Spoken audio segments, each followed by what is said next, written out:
Hola, ¿qué tal mi gente? ¿Cómo están? Mi nombre es Adonis, sean bienvenidos a un videito más de su canal iPhone Pro y más. Como bien lo pueden leer en el título, en el video de hoy les voy a enseñar cómo pueden cerrar aplicaciones abiertas en su Apple TV.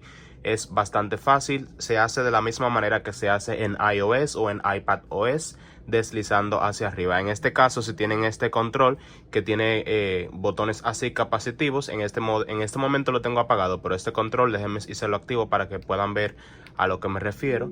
Le damos aquí a donde dice control remoto de dispositivo, superficie, y le damos aquí presión y toques. En ese momento pueden ver que el control funciona de esta manera. Ya lo activé solamente para demostración, así que no es necesario que yo haga clics, sino deslizando con este control puedo moverme por la interfaz. Para poder cerrar o ver las aplicaciones que tenemos abiertas es muy fácil con solamente hacer clic dos veces en el botón de home o en este botoncito de aquí.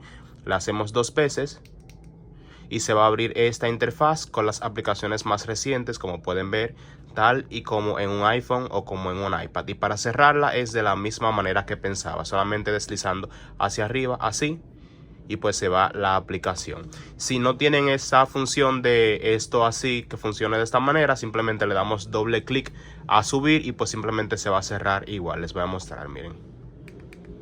Se cierra de la misma manera y así podemos navegar entre las aplicaciones que tenemos abiertas, y pues así es muy fácil controlar la memoria RAM de nuestro Apple TV para que todo funcione bien, para que no estén todas las aplicaciones siempre abiertas ahí. Vamos a abrir unas cuantas para ver, para que puedan darse cuenta cómo funciona.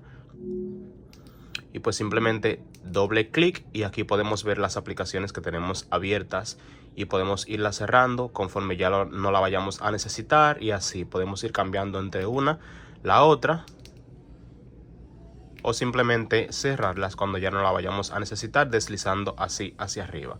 Así que nada, espero que este fácil tutorial te haya servido para poder cerrar aplicaciones fácilmente en tu Apple TV.